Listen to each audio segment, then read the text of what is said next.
जय हिंद मेरे सभी प्यारे छात्रों। आज की इस वीडियो में आप लोगों को बताने वाला हूँ 12 द नागरिक शास्त्र महत्वपूर्ण बहुविकल्पीय प्रश्न। जो आपका कक्षा 12 नागरिक शास्त्र यानी इंग्लिश में इसे सिविक्स कहते हैं, इसका महत्वपूर्ण ऑब्जेक्टिव क्वेश्चन बहुविकल्पीय प्रश्न। बोर्ड परीक्षा 2026 सभी बोर्ड के लिए एनसीईआरटी। यदि आप बोर्ड परीक्षा 2026 के छात्र हैं तो आपको इस वीडियो को पूरा देखकर ही जाना है। यह एनसीईआरटी पर आधारित रहेगा। यह सभी बोर्ड के लिए है। आप किसी भी बोर्ड से, यूपी, बिहार, राजस्थान, झारखंड, किसी भी बोर्ड से हैं, आप इसको पढ़ सकते हैं। ठीक है दोस्तों, यह प्रश्न आपके बोर्ड परीक्षा में हर साल आते हैं। यह प्रश्न जो मैं प्रश्न कराता हूं बोर्ड परीक्षा के लिए, वह 10 सालों से पूछे जाते हैं। वह पुराने प्रश्नों को मैं चुनकर, खोजकर आपके लिए कराता हूं। तो चलिए उन सभी इंपॉर्टेंट क्वेश्चन आंसर को देख लेते हैं। तो देखिए, ये था आपका पहला प्रश्न जो कि सिविक्स मैंने आपको बताया, जिसे नागरिक शास्त्र, सिविक्स हिंदी में नागरिक शास्त्र कहते हैं। कोई कोई इसको पॉलिटिकल साइंस भी कहता है, राजनीति शास्त्र भी कहते हैं। ठीक है दोस्तों, लेकिन कक्षा 12 तक आपका सिविक्स यानी नागरिक शास्त्र ही कहलाता है। 12 के बाद पॉलिटिकल साइंस या पॉलिटिकल साइंस कहा जाता है या राजनीति शास्त्र कहा जाता है। ठीक है, तो प्रश्न नंबर पहला आपका है, भारत का संविधान कब लागू हुआ था? जो भारत का संविधान है, यह कब लागू हुआ था? तो उत्तर ऑप्शन नंबर बी बिल्कुल राइट हो जाएगा। 26 जनवरी 1950 को भारत का संविधान लागू हुआ था। यदि पूछ ले कि भारत का संविधान कब बनकर तैयार हुआ था, तो 26 नवंबर 1949। ठीक है, संविधान बनकर कब तैयार हुआ था? 26 नवंबर 1949। कुछ मैं एक्स्ट्रा जानकारी दे रहा हूँ ताकि यहाँ से भी क्वेश्चन आए तो आप इसको पकड़ लें। कब हुआ था? 26 नवंबर 1950। अब जैसे मान लीजिए पूछ ले कि संविधान में कुल कितने अनुच्छेद हैं, तो देखिए संविधान में कुल 395 अनुच्छेद है। अनुच्छेद की बात, यदि अनुच्छेद की बात करें तो कितना है? 395 है। अब यह कब का है? तो जब संविधान लागू हुआ था, यानी जब संविधान बना था। ठीक है, तो 395।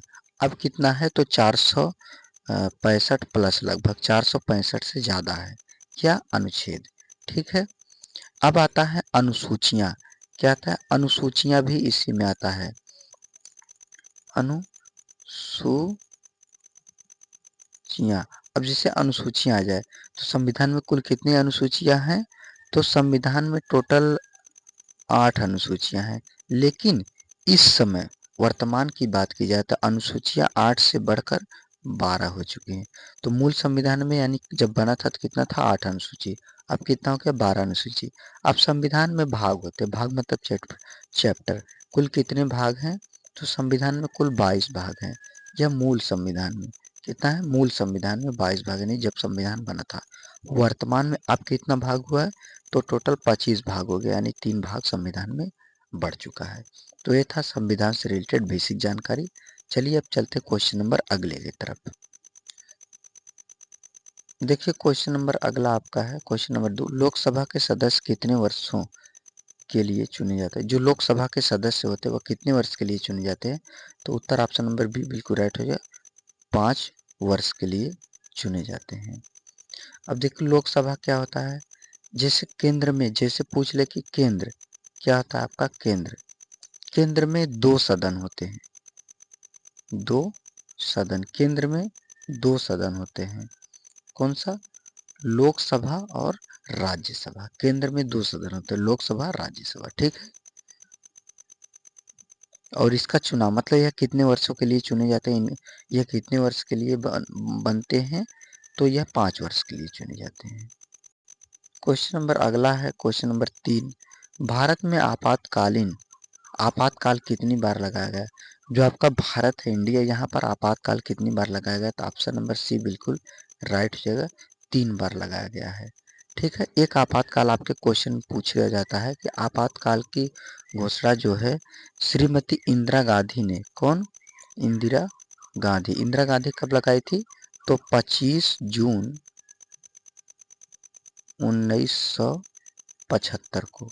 एक क्वेश्चन यहाँ से आता है कि श्रीमती आपातकाल की घोषणा श्रीमती इंदिरा गांधी या इंदिरा गांधी ने आपातकाल कब लगाया था? तो 25 जून 1975 को। ठीक है, एक आपातकाल ये हो गया, दो और लगाया गया था, तो टोटल भारत में 3 बार लग चुका है। अगला क्वेश्चन है क्वेश्चन नंबर 4, संविधान सभा के अध्यक्ष कौन थे? संविधान सभा के अध्यक्ष कौन थे? तो उत्तर बी बिल्कुल राइट है, डॉक्टर राजेंद्र प्रसाद। यह क्या थे? अस्थाई अध्यक्ष थे। संविधान सभा के अस्थाई अध्यक्ष पूछे या अध्यक्ष पूछे, कौन है? डॉक्टर राजेंद्र प्रसाद। यदि यहीं पर अस्थाई कर दे कि अस्थाई, अस्थाई, संविधान सभा के अस्थाई अध्यक्ष कौन थे? तो डॉक्टर सच्चिदानंद सिन्हा आपका हो जाएगा। ठीक है दोस्तों, सिन्हा, डॉक्टर तो आप जानेंगे किसलिए, सिन्हा, तो सच्चिदानंद सिन्हा ये हो जाएंगे क्या? अस्थाई। लेकिन अध्यक्ष केवल पूछे तो राजेंद्र प्रसाद, अस्थाई अध्यक्ष पूछे राजेंद्र प्रसाद। ठीक है, अगला क्वेश्चन है क्वेश्चन नंबर 5, पांचवा, सर्वोच्च न्यायालय कहाँ स्थित है? सर्वोच्च न्यायालय उत्तर बी बिल्कुल राइट है, नई दिल्ली में स्थित है। ठीक है, क्वेश्चन नंबर 6 है, भारत का मुख्य चुनाव आयुक्त कितने वर्ष के लिए चुनिए? भारत का मुख्य चुनाव आयुक्त, ठीक है, भारत का जो सबसे मेन चुनाव आयुक्त है, जहां से चुनाव की प्रक्रियाएं चालू होती है, वह कितने वर्ष के लिए चुने जाते हैं? तो वह टोटल 6 वर्ष के लिए चुने जाते हैं। ऑप्शन नंबर बी बिल्कुल राइट हो जाएगा। प्रश्न 7 है, मौलिक अधिकार संविधान के किस भाग में दिए गए? संविधान के मैंने बताया था आपको 22 भाग हैं। तो जो मौलिक अधिकार या मूल अधिकार हैं, मौलिक अधिकार जैसे समानता, स्वतंत्रता, धार्मिक स्वतंत्रता, जैसे इस तरह की जो अधिकार दिए गए हैं, तो वह किस भाग में दिया गया है? तो उत्तर सी बिल्कुल राइट है, भाग 3 में मौलिक अधिकार या मूल अधिकार दिया गया है। मौलिक अधिकार या मूल अधिकार टोटल 6 है, पहले 7 था, एक संपत्ति के अधिकार को हटा दिया गया है। ठीक है, तो टोटल अब 6 बचे हैं। क्वेश्चन नंबर 8वां है, राज्यपाल की नियुक्ति कौन करता है? जो राज्यपाल है उनको कौन चुनता है? तो उत्तर बी बिल्कुल राइट हो जाएगा, राष्ट्रपति। क्वेश्चन नंबर अगला है, भारतीय संविधान का संरक्षक किसे कहा जाता है? जो भारतीय संविधान का संरक्षक होता है वो किसे कहा जाता है? तो उत्तर सी बिल्कुल राइट है, सर्वोच्च न्यायालय को। क्या कहा जाता है? सर्वोच्च न्यायालय को संविधान का संरक्षक का, सर्वोच्च न्यायालय जिसे आप सुप्रीम कोर्ट कहते हैं। अगला प्रश्न है दोस्तों, इससे पहले मैं आपको एक बात बता दूं, आप 2026 बोर्ड परीक्षा में 90 90% प्लस लाना चाहते हैं, 90% या 90% से कितना भी आगे ले जाना चाहते हैं, आप कोई भी वीडियो देख लें, किसी का भी देख लें, कोई भी तैयारी कर लें, लेकिन दोस्तों देखिए, किसी के कहने से कोई 90% नहीं लाता है, ना इतना नंबर लाता है, ना इतना कोई टॉप कर पाता है। जब आप मेहनत करेंगे, सेल्फ स्टडी करेंगे, खुद से मेहनत करेंगे, अपने एग्जाम के प्रति समर्पित रहेंगे, आप जिम्मेदार रहेंगे कि नहीं हमको करना है, करके दिखाना, निकालना, अपना नाम रोशन करना है, और यह मार्कशीट जो आपका कक्षा 12 के आपके जीवन में हमेशा काम आएगा। तो आप बड़े आराम से ही टॉप कर जाएंगे। बस मेहनत से 1 से 2 से 3 पेज रोज राइटिंग लिखिएगा, राइटिंग आपका अच्छा हो, और प्रतिदिन समर्पित होकर मेहनत करके पढ़ाई कीजिए। जब आपका एग्जाम बीत जाए तो कहीं घूमने टहले, थोड़ा बहुत वैसे आते जाते रहिए, कोई दिक्कत नहीं।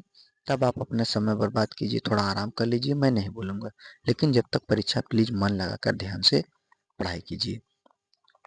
ठीक है दोस्तों, तो अ, अगर आप अगर आप मेरे चैनल पर नए आए हैं तो चैनल को सब्सक्राइब कीजिएगा, वीडियो को लाइक कीजिएगा, शेयर कीजिएगा, और कोई डाउट हो तो कमेंट कीजिएगा, मैं आपको उस सब्जेक्ट पर इम्पोर्टेंट क्वेश्चन आंसर वीडियो बनाकर दे दूंगा। ठीक है दोस्तों, ताकि आप अपनी तैयारी को बेहतर बनाएं। तो सब्सक्राइब करने से क्या होगा कि कोई भी वीडियो आएगा सबसे पहले आपको मिलेगा। तो चलिए अगला क्वेश्चन देख लेते हैं। क्वेश्चन नंबर 10, भारत का संविधान किस देश के संविधान से सबसे लंबा है? एक तरह से इसका कहने का अर्थ है कि भारत का संविधान सबसे लंबा है, किस देश से सबसे लंबा है? तो जो किस देश का भारत का संविधान किस देश के संविधान से सबसे लंबा? तो हमारा भारत का संविधान ही ऐसा है जो सबसे लंबा है। सबसे विस्तृत और लंबा, सबसे बड़ा संविधान किसका है? भारत का संविधान है। ठीक है, तो स्टूडेंट उम्मीद करता हूँ कि आपको वीडियो पसंद आया है। वीडियो पसंद आया हो तो चैनल को सब्सक्राइब कीजिए। मिलते हैं कल की वीडियो में किसी और सब्जेक्ट के इंपॉर्टेंट क्वेश्चन आंसर के साथ। दोस्तों, मैं आपका बहुविकल्पी अति लघुत्तरी, लघुत्तरी, दीर्घोत्तरी सभी प्रश्नों का और सभी सब्जेक्टों का तैयारी कराऊंगा। तो मिलते हैं कल की वीडियो में। आज के लिए बस इतना ही। जय हिंद, जय भारत।